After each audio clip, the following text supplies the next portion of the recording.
자, 오늘 이 하나님 말씀은 열왕기상 3장 4절로 13절까지 읽겠습니다.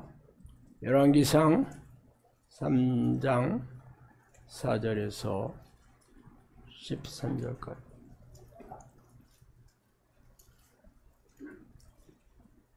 자, 열왕기상 3장 4절로 13절 다 쳐셔서 한 목소리를 읽겠습니다. 이에 왕이 제사하여 기브온으로 가니 거기는 산당이 굼이라. 솔로몬이 제단에 일천 번제를 드렸더니 기브온에서 밤에 여호와께서 솔로몬의 꿈에 나타나시니라. 하나님이 이르시되 내가 못을 줄고 너는 구하라. 솔로몬이 이르되 죄종 내 아버지 다윗이 성실과 공의와 정직한 마음으로 주와 함께 주 앞에서 행함으로 주께서 그에게 큰 은혜를 베푸셨고 주께서 또 그를 위하여 이 큰 은혜를 항상 주사 오늘과 같이 그의 자리에 앉을 아들을 그에게 주셨나이다. 나의 하나님 여호와께서 주께서 종으로 종의 아버지 다윗을 대신하여 왕이 되게 하셨사오나 종은 작은 아이라 출입할 줄을 알지 못하고 주께서 택하신 백성 가운데 있나이다.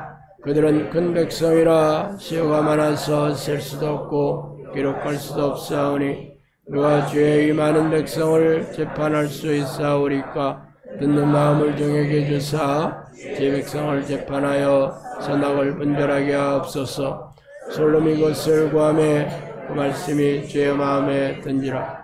이 하나님이 그에게 이르시되 내가 이것을 구하도다. 자기를 위하여 장수하기를 구하지 아니하고 그도 구하지 아니하며 자기의 원수의 생명을 멸하기도 구하지 아니하고 오직 성사를 듣고 분별하는 지혜를 구하였으니 내가 내 말대로 하여 내게 지혜롭고 청명한 마음을 주노니 내 앞에도 너와 같은 자가 없었거니와 내 뒤에도 너와 같은 자가 일어남이 없으리라. 내가 또 내게 구하지 아니한 부귀와 영광을 내게 주노니 내 평생의 왕들 중에 너와 같은 자가 없을 것이라. 아멘.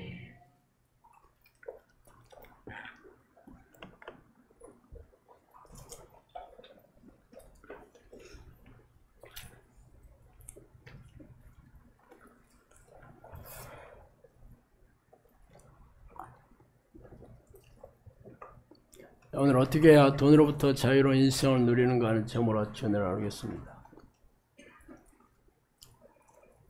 어제 제가 코칭 시간에 말씀드린 대로 이번에 행복하게 사는 비결 위한 시리즈 설교를 준비했습니다. 많은 사람들이 불행하게 사는 그 문제가 재정에 대한 돈이 부족한 문제와 또 가족들을 비롯한 가까운 사람들에 대한 불화, 관계의 문제, 그리고 본인과 가족의 고질병과 불치병 등의 질병의 문제들입니다. 물론 이 세 가지 주제 외에도 여러 가지 사건, 불행한 사건 사고라든가 그런 여러 가지 또 문제도 있겠지만 이 세 가지가 지금까지 수많은 설문조사나 통계를 통해서 사람들이 행복하지 못하게 하는 그런 걸림돌이라 그렇게 얘기하고 있습니다. 그래서 오늘은 세 가지 중에 첫 번째로 이 재정에 대한, 돈에 대한 문제를 가지고 살펴보도록 하겠습니다.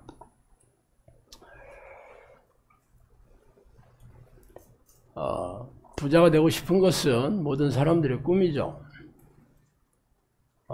교회에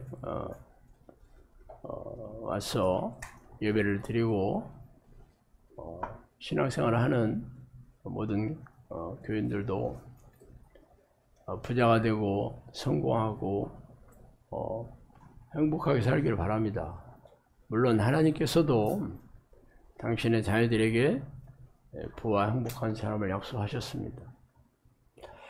그렇지만 교회를 오랫동안 다녀도 이 가난에서 벗어나지 못한 교인들이 널려 있는 게 우리가 마주한 차가운 현실입니다.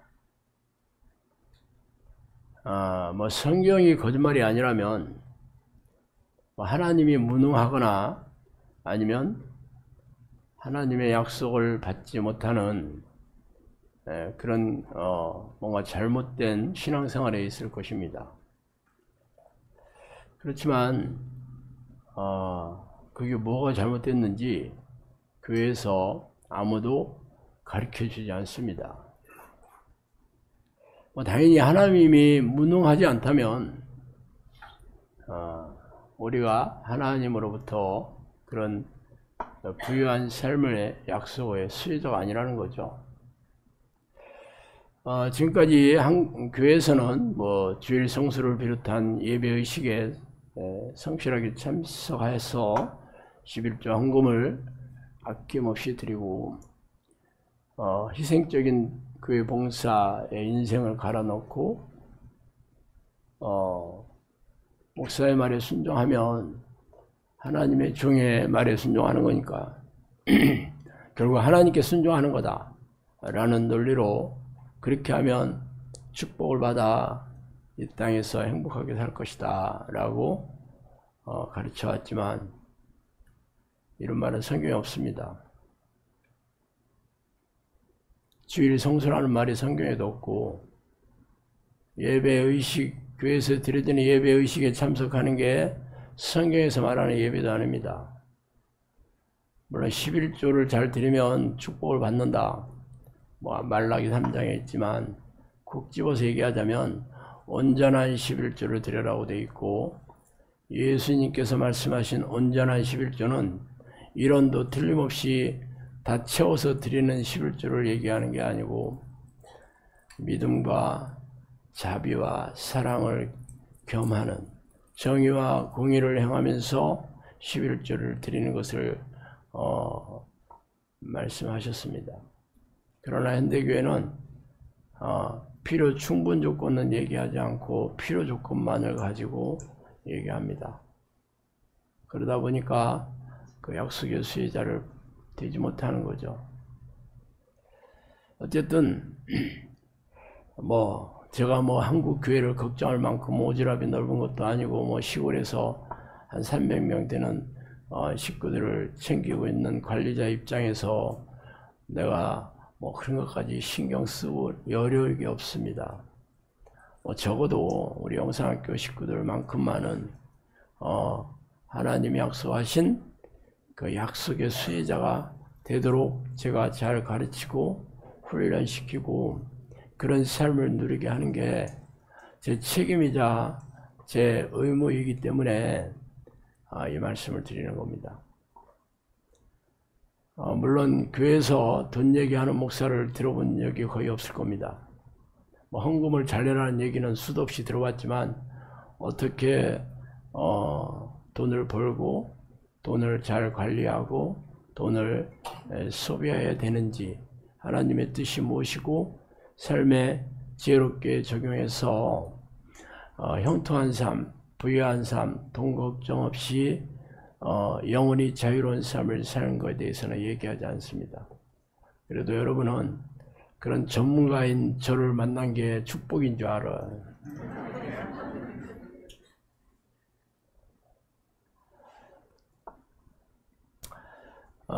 성경의 위인들은 대부분 부자였죠.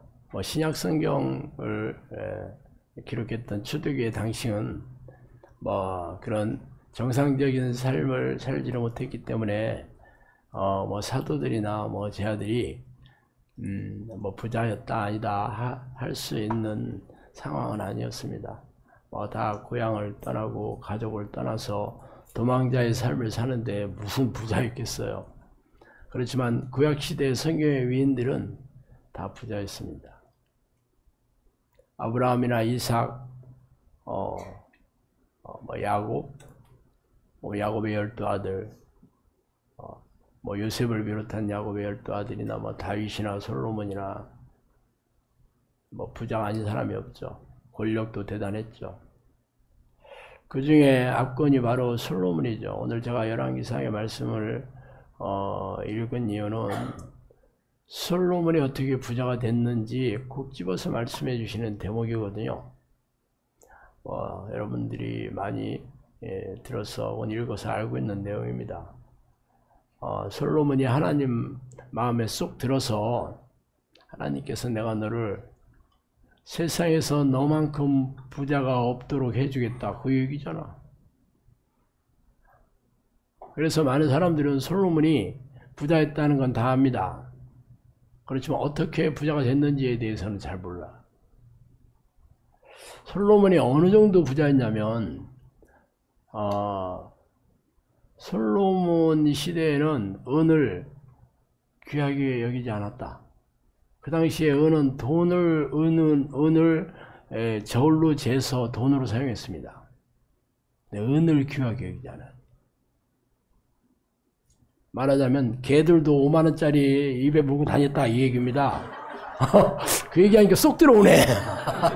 역시 현대적인 버전으로 얼른 바꿔줘야지 쏙 들어오지. 뭐 은을 귀하게 뭐야. 은은 요즘도 별로 안 귀한데 금이 귀하지.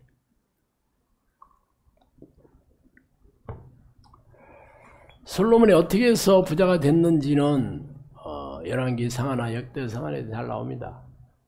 하나님께서 솔로몬에게 부자가 될 수 있는 능력을 주신 거죠. 물론 그 지혜를 통해서 돈을 벌 수 있도록 능력을 주시고 환경을 마련해 주시고 사람을 붙여주신 겁니다. 솔로몬이 부자가 된 가장 큰 요인은 세금을 받아서입니다. 왕이었잖아. 솔로몬의 세금의 무게가 금 666달란트요. 자, 그러면 세금을 엄청나게 받으랬죠. 그러면 뭐 솔로몬만 세금을 받았냐? 아니죠. 그 당시에 왕들은 다 세금 받았어요. 그런데 솔로몬만 어마무시하게 세금을 수익금으로 챙기게 해 주었다라는 거죠. 그러면 국민들을 부유하게, 백성들을 부유하게 해준 거죠. 돈 없는데 세금 내겠어요? 그러니까 국민들이, 백성들이 하는 일마다 잘 됐다. 뭐 그 당시에 그 백성들은 대부분 뭐 1차 산업에 종사했잖아요. 대부분 뭐 양이나 뭐 소나 뭐 이런 가축을 기르거나 아니면 농사 짓는 사람이죠. 특히 유대 땅에는 농사보다는 목축업이 많았죠. 그러니까 가축이 빠른 속도로 불어나야 되는 거잖아. 그렇게 해주니까 세금을 당연히 부자니까 많이 바칠 수 있죠. 근데 맨날 하는 것마다 망하고 안 된다 그러면 바칠 돈도 없어. 자기도 먹고 살기 힘든 판에. 그러면 왕 뒤집어 엎겠다 하겠죠. 그리고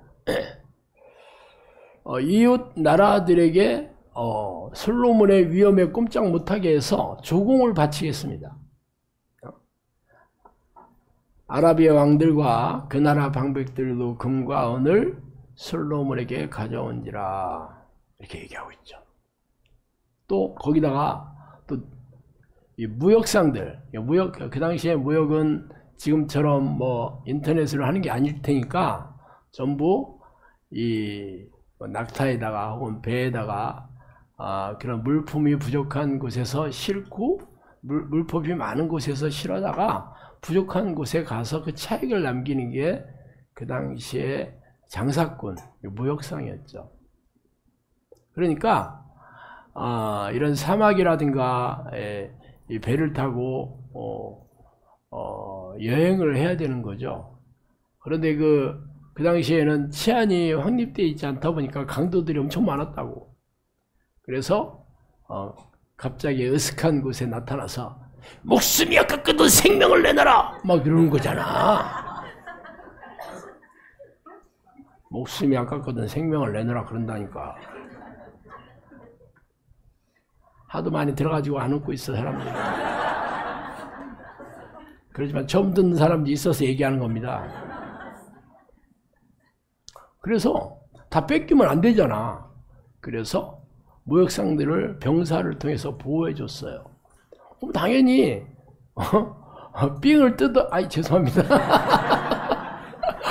삥을 뜯는 게 아니라 세금을 바쳤겠지. 그래서 무역상들과 객상들도 가져온 거 있다.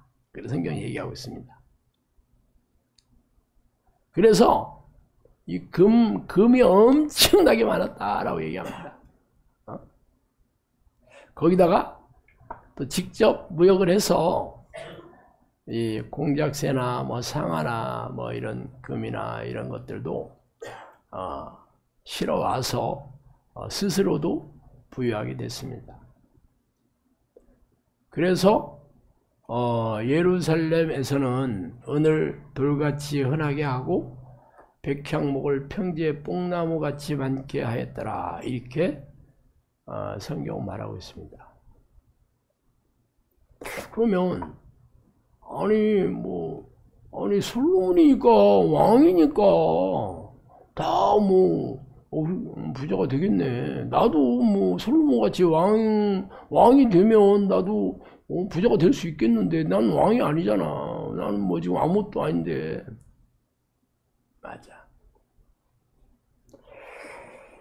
그래서 제가 말씀드리잖아요. 하나님께서 그에게 지혜와 총명을 주셔서 부유하게 해주시고 똑똑하게 해주시고 지혜롭게 해주셨다. 이 지혜라는 말이 뭐냐면 하는 일마다 열매가 풍성하게 맺는 게 지혜로운 자입니다. 그냥 좀 똑똑하다, 아는 게 많다 이런 게 아니에요. 지식이 많은 거와 지혜가 많은 건 전혀 다른 얘기입니다. 물론 지혜롭게 되려면 해당 지식이 많아야 되는 건 사실이지만 지식이 많다고 해서 지혜로운 거와 동격은 아닙니다. 어떻게 보면 지식이 별로 없어도 지혜가 많은 사람들도 있어요. 자, 그러면 하나님께서 솔로몬처럼 지혜와 명철을 주시면, 지혜와 명철은 어떤 뜻이냐면 지혜는 하나님이 세상을 다스리고 운행하시고 또 온 나라들을 통치하시고 인간의 생사복을 주관하시는 그런 모든 것들이 지혜입니다. 소피아죠, 헬라어로. 이것을 받아 누리는 사람이 지혜로운 사람이죠. 세상의 지혜를 얘기하는 게 아닙니다. 하나님의 지혜를 받은 사람을 지혜롭다라고 얘기합니다. 명철은 뭐냐면 깨달은 사람이에요. 깨달음. 여러분 성경을 읽어도 깨달음이 없으면 그냥 지식을 쌓아서 머리에 이해하여 지식을 머리에 쌓아두는 거에 불과해요. 아는 건 많아.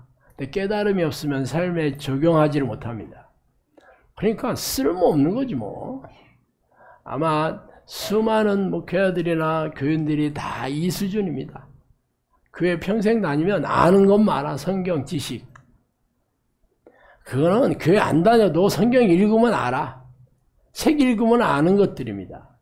근데 깨달음이 없어. 그래서 적용을 할 줄은 모릅니다. 그러다 보니까 하나님의 말씀이 곧 하나님이잖아요. 요한복음 1장 1절에 태초에 말씀이 계셨으니 곧 하나님이라. 하나님께서 말씀을 통해서 일을 하시는 거예요. 그러면 내가 말씀을 아는 거와 말씀으로 내 삶에서 하나님의 능력이 나타나는 건 다른 거지. 그거잖아. 하나님의 말씀이 내 삶에 그대로 드러나려면 성령께서 나를 깨닫게 해주셔야 되는 거예요. 하나님께서 깨달음을 주셔야 돼. 명철을 주셔야 돼. 지혜의 신이 성령이잖아요. 잠언에 보면 항상 그 지혜라는 말이 굉장히 나오잖아. 지혜. 곧 하나님과 동격으로 얘기합니다. 왜냐하면 지혜의 근본이 하나님이시기 때문에. 성령이 지혜의 신이지 지혜 그 자체예요. 그래서 성령께서 나를 깨닫게 해주셔요. 이게 말이구만. 이렇게 해야 되겠네. 이렇게 살아야겠네. 이렇게 행동해야겠네. 그러면 결론이 열매가 맺히기 시작해요. 여러분 평생 교회 다니면서 성경 지식은 알았지만 그렇게 살으라 그러면 뭐라 그래? 어떻게 그렇게 살아? 어떻게 그렇게 살아? 그러니까 주일 성수하고 교회 봉사하고 할 수 있는 걸로 바꿨어, 교회에서. 성경 말씀을 깨달아서 삶에 적용하는 거 못하니까 그냥 자의적인 성경 해석으로 이게 하나님께서 원하시는 뜻이야. 예배 의식에 참석하는 것을 예배의 삶하고 똑같이 바꿨어요. 성경에는 너희가 살아있는 제물이 되어서 하나님이 기뻐하시는 삶이 예배다, 영적 예배다라고 얘기했거든요. 하나님이 기뻐하시긴 네가 살아있는 제물이 되어서 하나님이 기뻐하시는 삶을 사는 게 예배다 그랬는데, 그건 어려우니까 1시간짜리 예배 의식에 참석하면 돼. 아까 내가 11조도 얘기했잖아. 돈만 잘 드리면 돼. 우리 교회 봉사 열심히 하면 돼. 내가 늘 얘기하지만 교회라는 말은 종교 건물을 얘기하는 게 아니에요. 성령을 사모하고 성령님과 동행하는 사람들이 교회 에클레시아라는 말입니다. 그러니까 교회 봉사하는 거와 그 교회가 그 교회가 아니라니까. 그 사람들이 모여서 예배에서 하나님이 기뻐하시는 일을 한다. 당연히 그게 하나님이 기뻐하시겠지. 근데 평상시에는 하나님하고 상관없이 살다가 주일날 예배 드리고 헌금 잘 내고 교회 봉사 뭐 성가대 뭐 교사 뭐 그거 하는 게 하나님의 뜻이냐 아니라니까. 근데 여러분들이 평생 교회 다니면서 그걸 그래 내가 오늘 주일 성수 잘했다, 봉사도 열심히 하고 헌금도 냈으니까 하나님 날 축복해 주실 거야. 개뿔.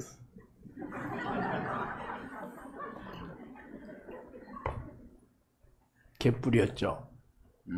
개가 뿔났다 이런 얘기입니다. 그런 일 안 일어난다 이 뜻이에요. 이게 나쁜 얘기가 아니에요.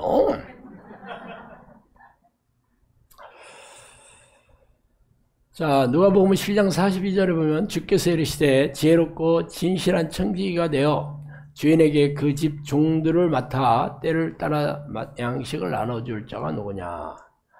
주인이 이를 때 그 종이 그렇게 하는 것을 보면 그 종이 복이 있으리라. 내가 참으로 너에게 이르노니 주인이 그 모든 소유를 그에게 맡기리라. 우와. 잘 아는 얘기예요, 여러분들. 그래서 지혜 있고 진실한 청지기 개혁 개정판에는 그렇게 번역을 했는데, 원래는 개혁 개정판 전혀가 뭐였지? 개혁 한글. 내가 지금 입을 비추한 거는 별것도 아닌 걸 가지고 아는 척 한다.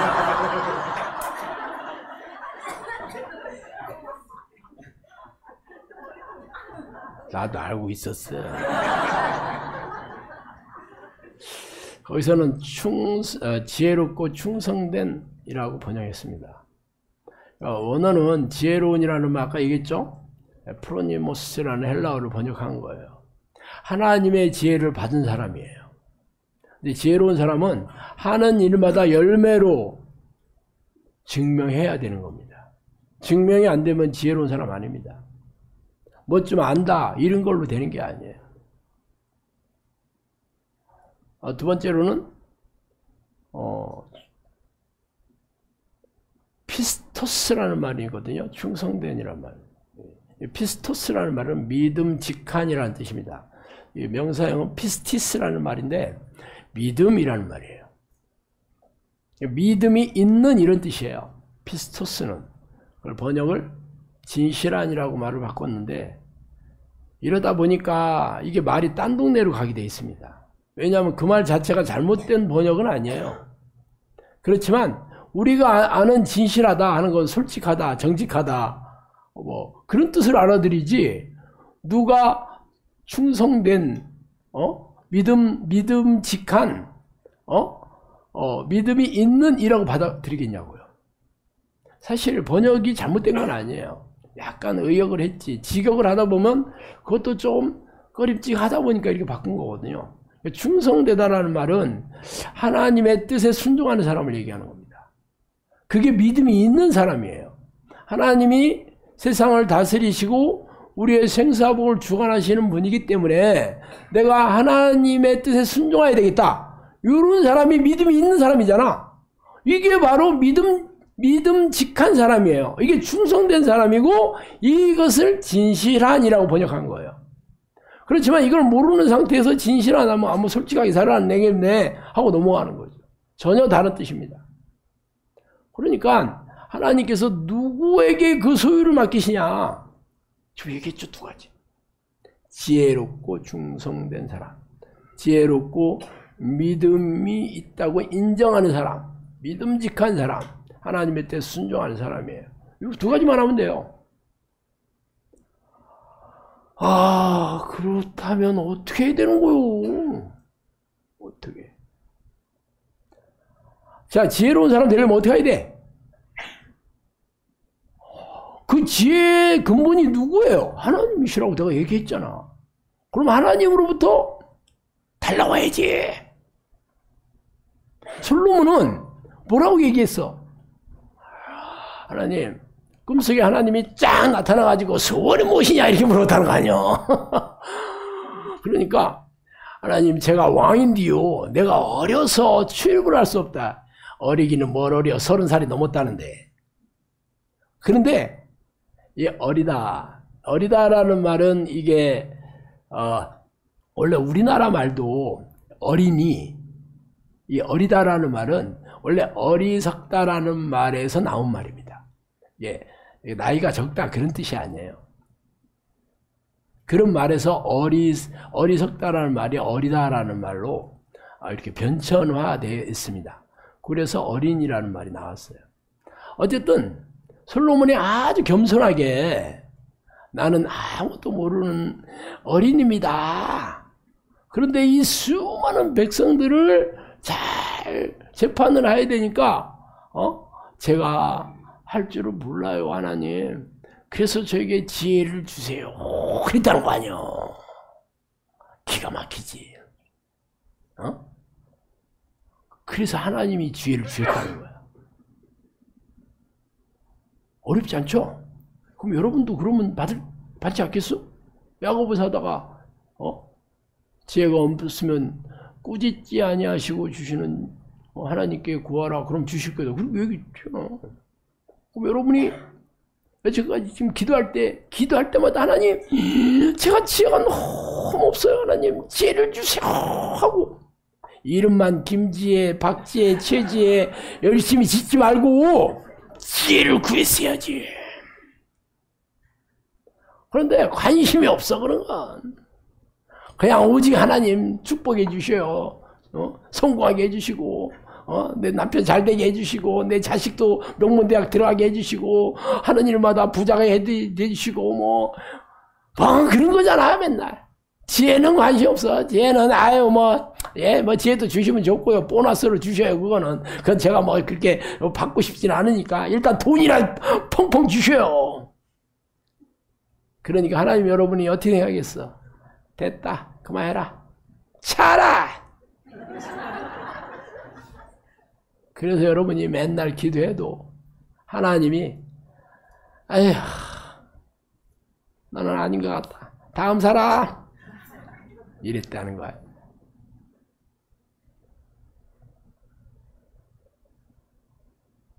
제가 25년 전에 인생 폭망해가지고 내가 망한 이유를 너무 잘 알아요. 지혜가 없어서 망했다는 걸 너무 잘 알지. 지혜가 없으니까. 그래서 내가 하나님을 부르는 기도를 하면서 딱 한 가지 더 한 게 지혜를 구하는 기도였어요. 지혜가 없으니까 너무 내가 억울하고 너무 내 스스로가 너무 자책이 되는 거야. 왜? 나도 열심히 살았거든요. 나름 공부도 열심히 하려고 했고, 직장에서도 진짜 열심히 했고, 사업도 열심히 안 해서 망한 게 아니야. 너무 열심히 해서 빨리 망했어. 그런데 어떻게 해야 될지 지혜가 없어서 내가 그래서 지혜를 구하기 시작했어요. 지혜 많이 구했어요. 10년 구한 끝에 성령님이 저한테 찾아오셔서 그랬어요. 내가 너한테 지혜 많이 줬다. 딱 저한테 그러시는 거예요. 그래서 내가 그랬잖아. 원룸에 앉아있으면서 단칸방에. 아니 지혜를 많이 줬다는데 나는 이 단칸방에서 이러고 있냐. 하루 벌어서 하루 먹고 살고 있냐. 이해가 안 가더라고. 죄를 많이 지었다는데. 그때는 몰랐어요. 내가 하는 일이 풍성하게 열매를 맺어야 되는데 그게 내 욕심으로 하는 일이 아니라 하나님께서 허락하신 일, 그게 열매를 맺게 되는 거지. 그 당시에 내가 돈 버는 거는 그냥 하루 벌어서 하루 먹고 살았어요. 많이 벌 생각도 없었고, 많이 벌어봐야 뭐 그것도 내 돈 되지도 않고, 뭐 이자도 다 못 갚아, 빚도 안 갚아지고.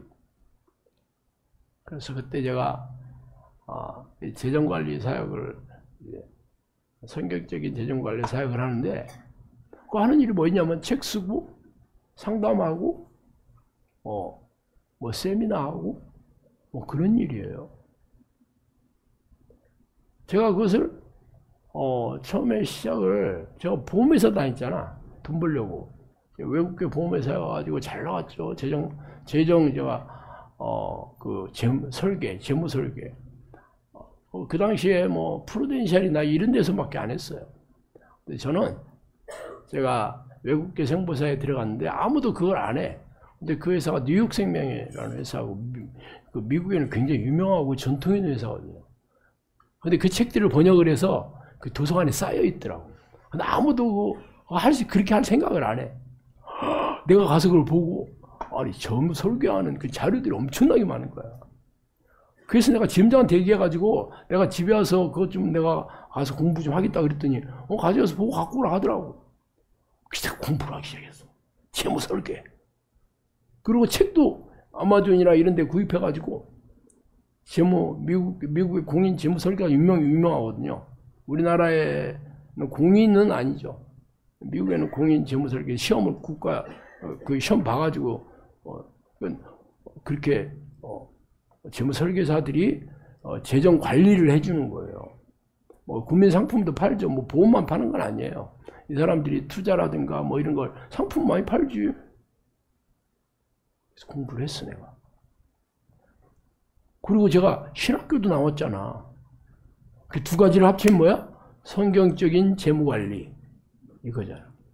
봄에 다니다 잘렸다는 얘기는 뭐 여러분 잘 아시죠? 내가 하도 아는 게 많다 보니 너무 지 자랑하다가 사장한테 잘렸어요. 너무 잘 나가서 잘렸어. 아는 게 많아가지고. 교만하면 잘리게 돼 있습니다. 어쨌든 그래서 두 가지를 접목해서 이 사역을 해봐야 되겠다. 어렵지 않대. 처음에는 책 쓰면 됩니다. 처음에 쓴 책이 성경적인 돈관리 무엇이든 물어보세요라는 책이었어요. 그거는 제가 CBS에서 상담하면서 사람들이 뭐에 대해서 많이 물어보나 하는 그 주제를 가지고 쓴 책이에요. 상담 사례집이지. 처음에 제가 이 CBS에 그 전화를 했어요. 나 재정관리 사역하는 신목사입니다. 당신네들한테 내가 상담을 공짜로 해줄게. 거기 게시판 좀 열어줘요. 내가 딱 그랬지. 그랬더니 이 사람들이 감사합니다. 그러면서 CBS 홈페이지 게시판에 내 사진 딱 내걸고 내 강약 양력을 딱 쓰고 그 밑에다가 개인 게시판을 열어줬어. 상담 게시판. 아무도 그런 그런 거 한 적이 없으니까 내가 말하자면 처음 시작한 거거든요. 그러니까 잘하는지 못하는지는 몰라. 사람들이 이제 새로운 그 사역이잖아. 그러니까 당신 만들어준대. 그리고 CBS 그 홈페이지 딱 들어가면 게시판이 딱 생겼어. 거기는 항상 답변은 저만 할 수 있죠. 전문 게시판이죠. 거기 제 잘생긴 얼굴 사진도 딱 있고. 너무 좋대. 근데 어느 날 누가 질문을 한 거예요. 당연히 게시판이니까 질문했지, 질문. 내가 잊어먹지도 않아. 내가 우리 마누라한테 가서 누가 질문을 했어. 내가 우리 마누라한테 가서 왜 그 얘기 했는 줄 알아? 근데 뭐라고 얘기하지? 생각이 안 나. 아주 오래된 얘기도 내가 잊어먹지 않아. 뭐라고 이제 내가 하긴 했는데 이제 뭐라고 얘기할까? 막막하대. 기도했지. 하나님 아시죠? 하니까 생각이 딱 났어요. 그래서 썼어. 그렇게 내가 1000건이 넘는 상담을 항상 기도했습니다. 질문 누가 쓸 때마다 기도하고 상담을 했어요. 제가 나중에 그것을 내가 대답한 걸 쭉 봐도 잘했더라고. 내가 봐도. 그래서 그 내용을 가지고 책도 쓰고, 그래서 그런 재정 관련 책들을 여러 권 쓰다 보니 방송에서 내가 막 엄청나게 불러대서 방송 다니고 신문이나 잡지 칼럼 내고 뭐 큰 교회 세미나 하게 됐던 거죠. 하나님이 지혜를 주셨어, 안 주셨어? 지혜를 주셨죠. 돈 관리는요, 얘기 잘못하면 도끼 들고 쫓아와요. 돈 손해봤다 그러면 쫓아오겠어, 안 쫓아오겠어? 말을 그럴듯하게 되는 일이 아니에요. 제도라든가 법이라든가 상품이라든가 이걸 잘 알아야 됩니다. 전문 지식이 없으면 얘기를 하지 말아야 돼. 제가 방송할 때도 그랬어요. 내가 생방송도 오래 했거든요. 극동방송. 잊어먹지도 않아. 어느 날 근데 제가 이제 유명해졌잖아. 그래서 대전 극동방송에 전화가 왔어. 사실 우리 요즘 프로그램 개편을 했는데 요 사역 곧 좀 했으면 좋겠다. 좋다, 하자. 그러고 나서 첫 방송이 나갔습니다. 첫 방송이 나가고 나면 방송국에 패널들이 있어요. 그래서 이 프로그램에 대해서 얘기를 합니다. 평가를 하는 거예요. 그런데 PD가 나한테 전화가 왔어. 근데 목사님, 아니 패널들이 목사가 돈 얘기한다니까 다들 이게 무슨 사고 치려고 그래. 그것도 생방송인데 사고 치면 어떻게 하려고 그래. 목사가 뭘 한다고 하면서 막 다들 막 엄청나게 부정적이라는 거야. 방송하기 전에 그랬구나. 그러면서 이걸 해야 될지 말아야 될지 지금 고민 중이라는 거야. 방송 국장하고 이게 좋은 아이디어로 시작을 했는데 이게 목사가 얘기하니까 다들 그냥 그러는 거지. 내가 어디 또 무슨 유명한 애널리스트라든가 아니면 무슨 경제학과 교수라든가 그랬으면 아무도 찍소리도 안 할 텐데 목사가 했다고. 그래서 이거 어떻게 될지 지금 지금 할지 안 할지 그렇대. 안 하는 거지 그래도 그냥 하게 됐어요. 한번 하는 거 보자. 첫 회 방송이 나갔지. 첫 회 방송이 딱 나가고 그 소리가 싹 들어갔습니다. 지들보다 더 잘하거든 내가. 그랬어요. 그래서 진짜 극동방송 여러 군데서 많이 했습니다. 서울도 여러 번 갔고. 그리고 생방송은 가야 되잖아요. 그래서 제주 극동방송에서 생방송을 그것도 6개월짜리 이상 했는데 맨날 그 시간 되면 전화기 붙들고 있었어요. 전화로 해야 되니까. 그것도 무선 전화는 끊기니까 유선 전화로 해야 돼. 옆에 있는 것처럼 얘기해야 돼. 전화 붙들고 이제 PD가 목사님 나오셨네요. 나오기는 뭘 개뿔나와. 예, 안녕하세요. 날씨 좋네요. 제주도. 나는 제주도 가 있지도 않은데, 예, 그렇네요. 그러면서 이제 얘기하는 거지. 다 사기요. 하나님께서 나한테 지혜를 주셨을까, 안 주셨을까? 그럼 내가 재정관리에 대한 책을 10권 넘게 썼죠. 칼럼도 많이 하고, 방송도 많이 하고. 하는 일에 열매가 맺었잖아. 그런데 성령님께서 저한테 오셔가지고 이제 본질적인 사역을 해라. 딱 그러는 바람에 그걸 딱 적게 됐습니다. 본질적인 사역이 아니야 그거는. 영혼구원 사역은 아니잖아. 비본질적인 사역. 그래서 하루아침에 그거를 내가 접게 됐어요. 그 다음에 성령님께서 시키는 일이 이 사역이잖아 이거. 그것도 열매가 있으면 제가 지혜로운 사람이고 열매가 없으면 꽝이에요. 10년 했잖아요. 열매가 있나 없나는 여러분이 평가하시면 돼요. 영상교회에서 하는 사역은 기존 교회에서 하는 사역이 아닙니다. 어디서 배워올 수도 없고 이런 걸 하는 데도 없어요.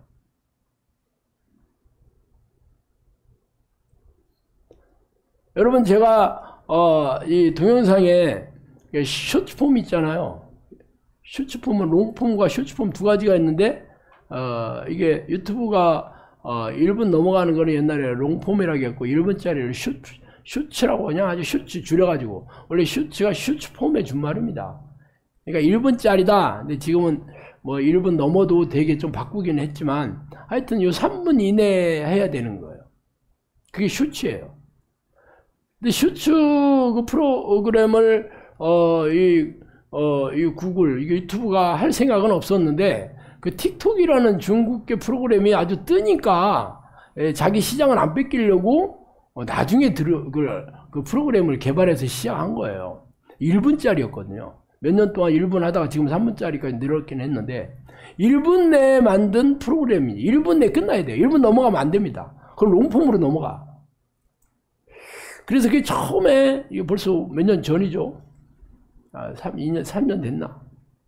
그래서 그게 처음에 떴을 때 그동안 교회에서 하는 거는 설교 아니면 찬양밖에 없거든요. 1분짜리 할 게 없는 거야. 그래서 내가 그동안 제가 그 많은 상담했던 그게 Q&A잖아요. 전부 물어보고 답하고 하는 걸, 그 프로그램, 그 슈츠를 만들기 시작했어요. 물어보고 물어볼 건 없어. 근데 물어보는 건 그 대문에다가 넣어놓고 제가 1분 내에 대답하는 거, 모든 질문에 대해서 모든 상황을 질문하고 거기서 얘기하는 겁니다. 제가 그게 떴을까 안 떴을까? 당연히 떴지. 그래서 우리 구독자들이 10,000명, 20,000명 되기 시작했어요. 그래서 조회수가 맨날 조회수가 몇십 건 했는데 그거는 떴다 하면 1,000건, 2,000건도 되고 그랬었어요. 슈츠가. 근데 교회에서는 이거를 하려면 이 컨텐츠가 있어야 되는 거예요. 컨텐츠를 개발해야 되는 거예요. 근데 그동안 성령님께서 저한테 모든 삶에 대한 거나 신앙에 대한 거나 모든 거를 가리지 않고 어떤 질문이라도 전부 그 자리에 다 대기. 나는 연습이 없어요. 우리 그때 박 간사님이랑 둘이 찍었는데 여기 딱 하면 그때 얘기하는 거야. 연습 없어. 내 질문이 뭔지도 몰라. 하기 전에 질문 리스트. 요즘은 질문 리스트. 우리는 요즘에 국물학대라고, 국문 학대하고 어떻게 이 두 가지 하잖아요. 지금은 국물학대가 뭐냐면 궁금한 거 물어보면 확실하게 대답해드립니다. 이거 국물학대입니다. 이거 4명을 그렇게 줄였어요. 어떻게는 어떻게 하냐, 이걸 줄여서 어떻게 해야? 그걸 우리 지금 7개 14개 찍지. 거기다가 글로벌까지 2개 2-3개 찍으면 7개. 일주일에 17개 나가는 거예요. 그걸 내가 언제 연습하겠어, 그거를. 먼저 질문 갖고 오고 내가 고민해서 답지 만들어가지고 보고 읽겠어요? 할 수가 없지. 그래서 그런 거 없어요. 그냥, 자, 카메라 딱 피면, 우리 스마트폰으로 하거든요? 스마트폰 딱 피고, 질문 딱 하면 그때 얘기하는 거야. 어떤 질문 할지, 요거 합시다 하면 요거 하고, 저거 합시다 하면 저거 하고, 요거 괜찮겠네요. 어떤 질문도 제가, 그거는 내 생각이 안 나는데, 그건 뭐라 할지 모르겠어. 하는 게 하나도 없습니다. 궁금하면 물어봐요. 물론, 아무 말 대잔치 할 수 있어요. 어떤 얘기를 하는데 썰이잖아, 썰. 그런데 이 얘기를 전 세계 모든 사람이 볼 수 있잖아, 제가 하는 얘기를. 그잖아요. 유튜브, 클릭만 하면 제가 뭔 얘기 했나를 전 세계에서 다 볼 수 있어. 지금, 우리 하루 그 조회수가, 보통 이틀에 10만 뷰 넘거든요. 지금 많이 줄었네. 하여튼 많을 때는 그렇게 됐어요. 한 달에 뷰가 200만 건이 넘습니다. 한 달에 200만 뷰. 2만 뷰도 아니고 200만 뷰. 거기에 상당 부분이 이 Q&A 슈츠예요. 왜냐하면 금방금방 제작할 수 있잖아, 이걸. 이걸 동영상 프로그램을 돌려가지고 만드는 그게 아닙니다. 그냥 얘기한 거 찍어서 그대로 내보내는 거야. 그 위에 질문만 딱 달고. 간단하지. 어떤 질문이든지 그 자리에 다 얘기해야 돼. 지혜 없으면 안 되겠죠. 하나님이 저에게 지혜를 주신 것 같아, 안 주신 것 같아. 얘기한 거 보면 알지, 여러분이. 사람들이 인정해야 될 거 아니야. 인정해서 괜찮다고 그러면 계속 보겠고, 이건 뭐야, 썰이네. 그럼 안 보겠지. 근데 많이 보겠어, 안 보겠어요? 어떤 얘기하잖아요, 지금. 많이 보지, 지금. 많이 본 거는 150만 뷰짜리도 있어요. 100만 뷰 넘어가는 것도 여러 개 있어요. 한 쇼츠 동영상이 150만 뷰, 170만 뷰, 130만 뷰, 100만 뷰 넘어가는 거예요. 그런데 왜 이거는 구글에서 노출시켜주는 거거든요. 노출을 많이 시켜주는 건 사람들이 봤다 그러면 끝까지 다 보는 겁니다. 사람들이 괜찮냐면 끝까지 보고 아니라면 확 드롭시키잖아. 그렇게 해야지 살아남는 거예요. 우리가 지금 구독자가 16만, 올해까지 20만 지금 구독자를 지금 예상하고 있는데 엄청난 구독자죠, 교회에서. 우리 같이 300명인 이런 기관에서 지금 20만 뷰 20만 구독자 이거는 꿈도 못 꿉니다. 전부 다 보면 대형교회죠. 기본적으로 대형교회도 몇만 구독자 안 되는데 엄청 많습니다. 근데 우리는 300명밖에 안 되는데 할 수 있는 이유는 컨텐츠로 승부하기 때문에 그렇습니다. 그럼 당연히 사람들이 영향가 있어야지 보는 거지. 성령님께서 저한테 지혜를 주셨다 하는 건 하는 일마다 열매를 맺는 거죠. 열매를 맺는 거. 그럼 여러분도 지혜를 구해야 되겠어요? 안 구해야 되겠어요? 여러분이 그렇게 막 금을 구하는 것처럼 지혜를 구해요? 돈을 구하는 것처럼 지혜를 구하시냐고. 한번 가슴에 손을 얹고 생각해봐. 여러분이 그렇게 하나님의 지혜를 같이 있다고 생각을 안 해. 그래서 그렇게 간절하게 구하지 않는 이유입니다. 저는 인생 망해가지고 인생 답 없고 너무 내가 지혜가 없어서 너무 내가 괴로워가지고 그래서 구했습니다. 그렇게 10년을 구했어요. 그랬더니 10년 뒤에 성령님께서 저한테 그 얘기 하셨어요. 놀라운 비밀 아니요? 내가 지금 내 자랑하려고 얘기하는 거예요? 아니에요. 저는 이렇게 구했더니 이렇게 나왔다. 솔로몬이 성경 얘기하잖아. 지혜를 구했더니 하나님이 지혜 줬다. 그렇게 얘기한 것을 지금 오늘날 버전으로 제가 여러분한테 얘기한 거예요, 지금.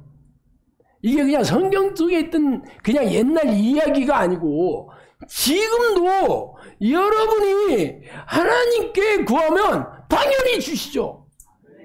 근데 그 목적이 무엇이냐는 거야. 목적. 왜 구하는데? 돈 벌기 위해서? 꽝이지. 제가 지혜를 구한 건 돈 벌기 위해서도 아니고 내가 유명해지기 위해서도 아니었어요. 내가 지혜가 없어서 망한 게 너무 인생이 억울해서 그랬어요. 단지 그거밖에 없었어요. 내가 어떤 내 이름이 날려고 부자가 되려고 했던 게 아니에요. 그리고 하나님을 같이 불렀거든요. 내가 하나님도 안 부르고 지혜만 구했다 그러면 주실 리는 없었을 거야. 하나님께서 네가 나를 진짜 살아있다는 것을 네가 인정하고 나를 찾는구나. 그래서 지혜를 구하니까 이쁘게 여기셨던 것 같지. 솔로몬이 지혜를 구한 목적이 뭐였어요? 자기가 부자가 되려고 구한 건 아니잖아. 내가 백성들을 잘 다스리겠다 하는 그 마음을 이쁘게 여기서 지혜를 주신 거잖아. 그럼 여러분도 하나님을 부르면서 지혜를 구하면 지혜로운 사람이 되고 하는 일마다 무조건 성공하게 되지. 열매를 맺는다 그러면 여러분이 잘 이해가 안 가니까 성공한다. 성공 좋아하잖아. 성공은 성경 공부가 성공이에요. 여러분이 진짜 욕심장이라면 하나님을 소유하기를 원하고 지혜의 사람이 되기를 원해. 이 두 가지만 구하면 세상 어떤 그 욕심쟁이보다 더 욕심 있는 사람입니다. 근데 마음이 하나님께 안 가 있고 세상에 가 있다 보니까 그게 그래 뭐 좋네, 오늘 신목사 오늘도 지혜를 구하겠으니까 또 내가 지혜를 구해야지. 그래서 며칠 갈까? 오늘도 아마 안 구할 것 같아. 벌써 잊어먹어가지고 하나님 또 병 낫게 해주세요 막 이러고 있어. 언제 오시는 거요? 그럴 게 뻔해.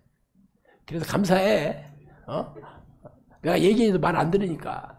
내가 여러분 다 잊어먹으니까. 그러니까 또 얘기해. 여러분 아는 얘기 또 하면 여러분이 재미없겠는데 다 잊어먹으면 또 얘기하면 오 그거 괜찮네. 내가 이 얘기 오늘 처음 한 거 아니거든요. 오늘 여러분 심각하게 봐드리잖아. 오 괜찮네. 그래 다 잊어먹고 나서 빨리 잊어먹어. 오늘부로 다 잊어먹어 빨리. 그럼 내일 또 얘기하면 오 신목사 또 재밌네. 그러고 언제까지 그러고 언제까지.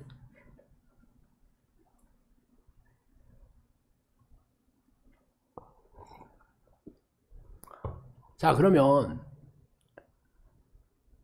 돈을 버는 일에 하나님께서 여러분에게 돈 버는 지혜를 주셨다. 솔로몬처럼 솔로몬은 왕이었기 때문에 왕에 걸맞는 지혜를 주셔서 돈을 벌게 해주셨잖아. 그럼 여러분은 어떻게 해서 돈을 벌게 해주실까? 당연하지. 하는 일의 전문가가 되어야 되는 거잖아. 성경에 보면 내가 자기 일에 능숙한 자를 보았느냐. 이러한 사람은 왕 앞에 설 것이요 천한 자 앞에 서지 아니하리라. 잠언 29장 29절. 자기 일에 능숙한 자, 전문가를 얘기합니다. 내가 단지파 아히사막의 아들 오홀리압을 세워 그와 함께하며 지혜로운 마음이 있는 모든 자들에게 내게 지혜를 주어 그들이 내가 내게 명령한 것을 다 만들게 할지니라. 이게 성막을 만들 때 그 부사렐과 오홀리압 이 두 사람이 이 장인이었어요. 장인. 그래서 뭐 이 세공을 한다든가 뭐 어떤 실을 잘 꼬아가지고 무슨 술을 만든다든가 뭐 이런 모든 그 성막을 만드는 장인이었는데 성경에는 뭐라 하냐면 내가 그에게 지혜를 주어 부사렐과 오홀리압과 마음이 지혜로운 사람과 여호와께서 지혜와 총명을 부사 성수에 쓸 모든 일을 할 줄 알게 하신 자들은 모두 여호와께서 명령하신 대로 할 것이니라. 성수에 쓰는 모든 일을 할 줄 아는 사람이 여호와께서 지혜와 총명을 부으셨다 이렇게 얘기합니다.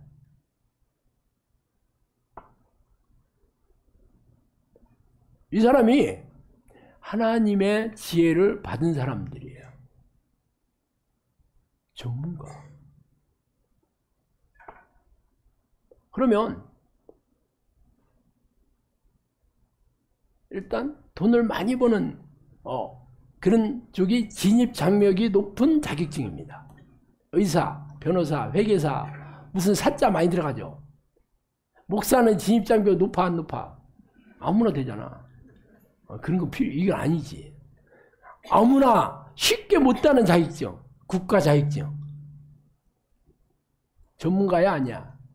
당연히 전문 지식이 습득해서 시험을 봐야 되는데 엄청 어렵지. 전문가는 기본이 국가에서 전문가인지 아닌지를 테스트를 해서 자격증을 부여하는 거잖아. 그러면 전부 공부 열심히 해야 되는 거죠. 그럼 하나님께서 시험을 잘 볼 수 있는 능력을 주셔야 되겠지.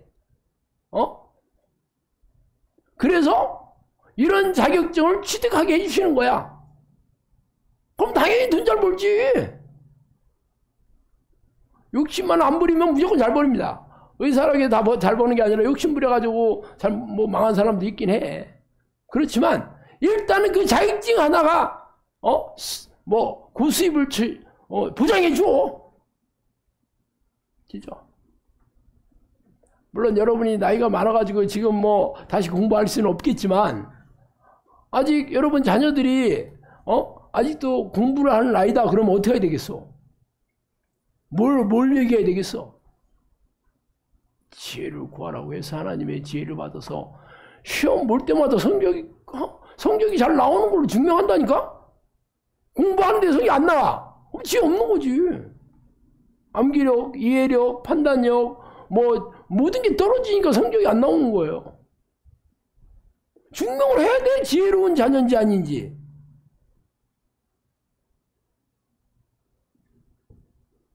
여러분도 마찬가지죠.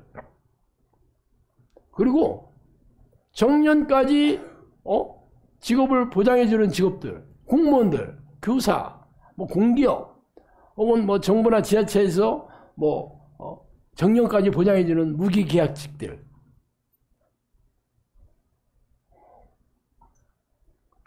이거는 정부에서 보장해주는 거예요. 나라가 망하기 전까지는 월급 나와.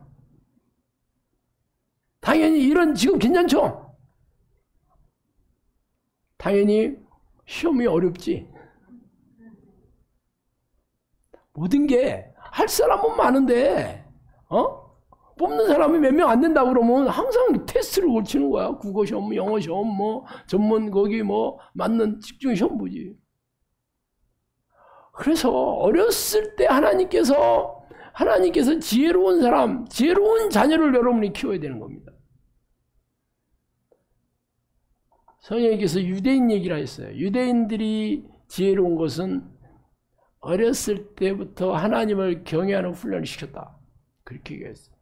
그래서 태중교육을 시켜라. 태중교육. 뱃속에 있을 때부터 하나님을 경외하는 훈련을 시키는 겁니다. 유대인들이 그래서 지혜로운 민족이 됐다는 거예요. 근데 여러분들은 학원을 잘 보여야 돼.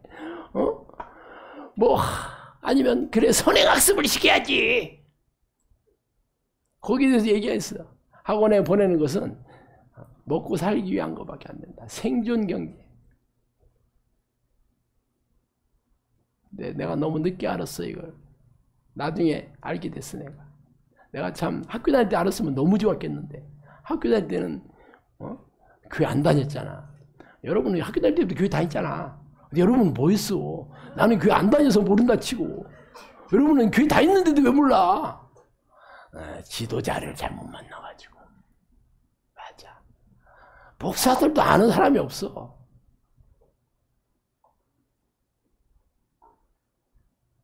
세 번째.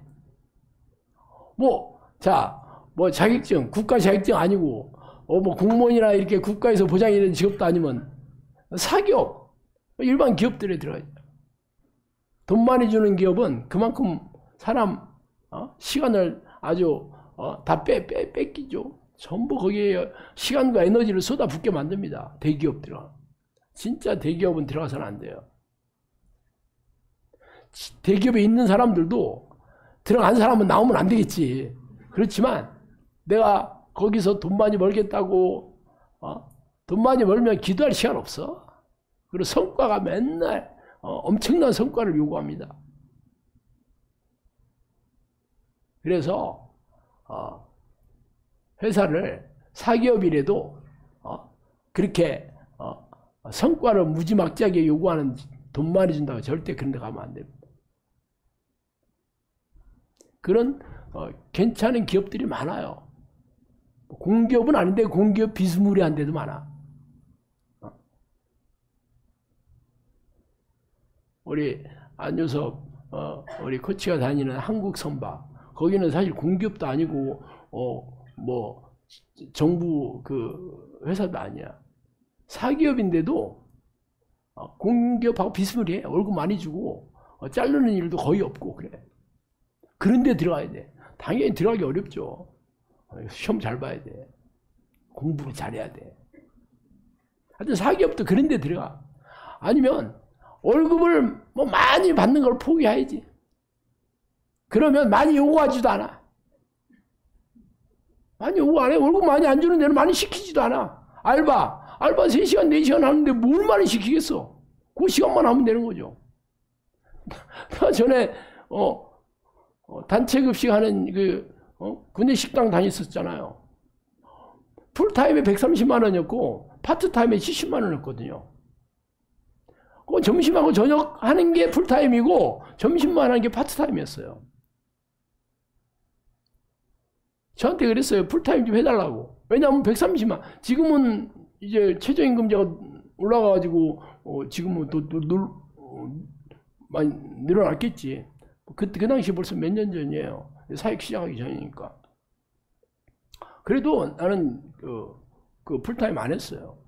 사실 쉬워요. 점심 배달하고 저녁 배달만 하면 되는 거지. 하루 종일 하는 거 아니야. 낮에는 쉴 수 있어. 어차피 배달만 하는데 그 단체 급식이라는 건 회사에 음식 갖다 주고 캐터링하는 캐터링 서비스거든요. 그래도 내가 오후 배달 그냥 파트로 점심만 한 이유는 그거 해가지고 돈 더 많이 벌 생각은 없었어요. 물론 뭐 돈 한 푼이 아쉬웠지 진짜. 그래도 기도하려고 그랬습니다.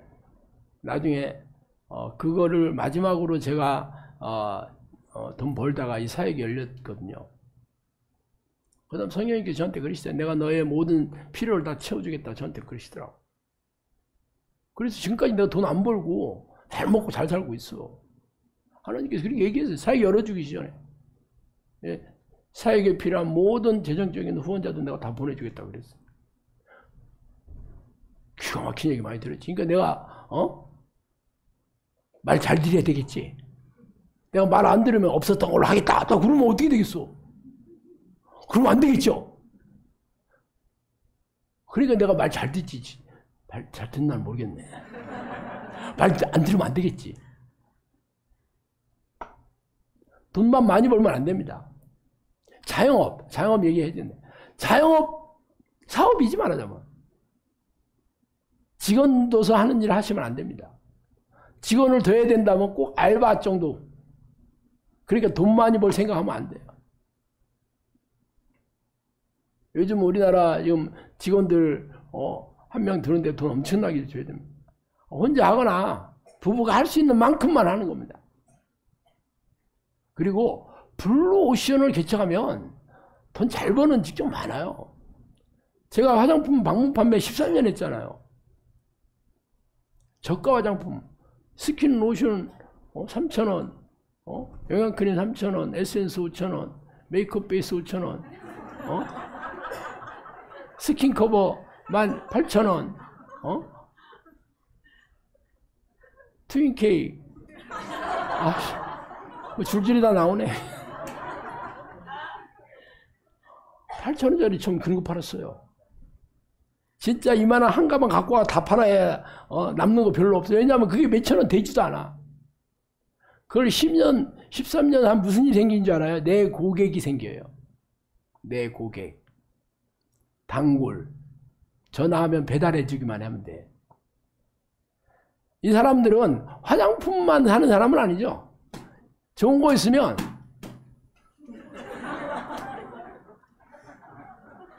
내가 마음이 너무 착하잖아. 아무 말도 안 해. 이 사람들한테 신뢰감이 형성된 거예요. 뭐든지 팔 수 있어요. 이 사람들한테. 좋은 제품 갖다 주면, 싸고 좋은 제품 갖다 주면 갖다 주는 거잖아. 제가 그래서 이것도 해볼까 저것도 해볼까 생각도 많이 했었어요. 근데 하나님께서 딱 그것만 하게 해주시더라고. 내가 그때 욕심 부려가지고 더 할까도 고민도 많이 했었어요. 왜냐면 고객이 많거든.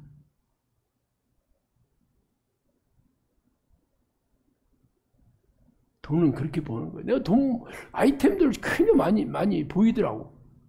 일단, 내 고객들이 많다 보니까 먹고 사는 건 지장 없었어요. 근데 사역이 열려가지고, 시간이 없어서 못했어요.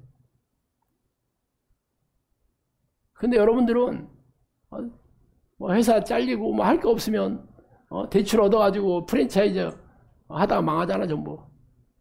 다 망할 수밖에 없어요. 왜? 전문가가 아니니까. 전문가가 아니면 무조건 망하는 거예요. 그러니까 전문가가 되려면 어떻게 해야 돼? 월급 받아가면서 일 배우는 거예요. 월급 받아가면서. 왜 애들이 내가 진짜 식당을 하고 싶다 그러면 자기 음식을 잘해야 되겠지만 식당이 어떻게 돌아가는지 잘 알아야 되려면 가서 설거지 하면서 배우는 거야. 그렇게 몇 년만 배우면 식당 어떻게 돌아가는지 잘 알죠? 고객들 어떻게 응대해야 되는지 알고, 아이템 뭐 구하는지 알고, 자리를 어디다 구하는지 알고, 그죠? 음식 막 소문나봐. 찾아와요, 사람들이. 음식 맛이 별로 없으니까 비싼 데 가가지고 좀 벗는 거야. 어차피 망하는 사람들은 망할 짓을 하는 거예요. 내가 얘기하잖아. 전문가가 아닌데 시작하는 거야.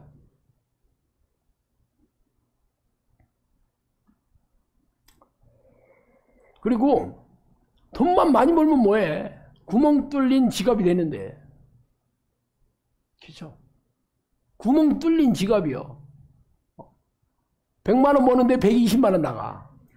그럼 망하는 거잖아.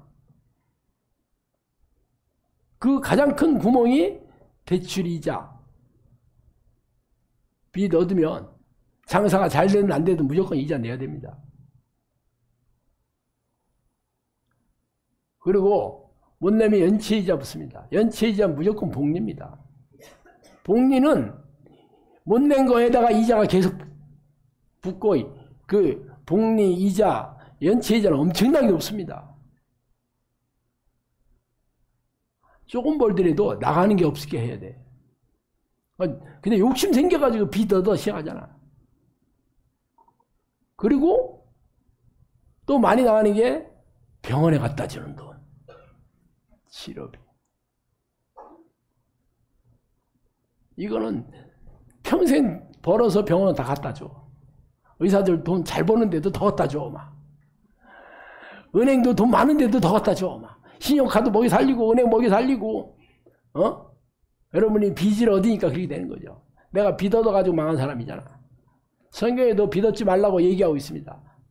성경에도 부자는 가난한 자를 주관하고 빚진 자는 체주의 종이 된다고 얘기해요. 사도 바울도 사랑의 빚 뒤에는 어떤 빚도 지지 말라고 되어 있습니다. 그런데도 자본주의 사회는 다 자본이 주인이 되는 사회예요. 돈 많이 버는 금융기관의 논리대로 세상이 돌아갑니다.